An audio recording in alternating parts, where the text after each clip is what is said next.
Hi friends, మమత ఛానల్కి స్వాగతం అండి. ఈరోజు బియ్యం పిండి రొట్టె ఎలా చేసుకోవాలో చూద్దాం. మా అత్తమ్మనైతే చేస్తుంది, ఎలా చేయాలో మీకు చెప్తుంది చూడండి.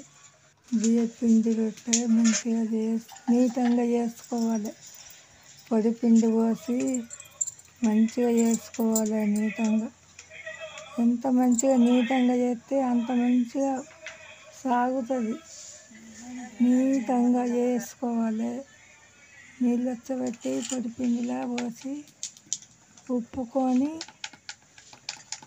ముద్దలు చేసి కొట్టి మంచిగా చేసుకోవాలి. నీట్గా చేసుకుంటే నీట్గా వస్తాయి. అంత ఆటుమూట చేస్తే మంచిగా రావు. ఆటుమూట అంటే కలుగుతుంది. ఎంత నీట్గా చేసుకుంటే అంత శూన్యంగా వస్తుంది రొట్టె.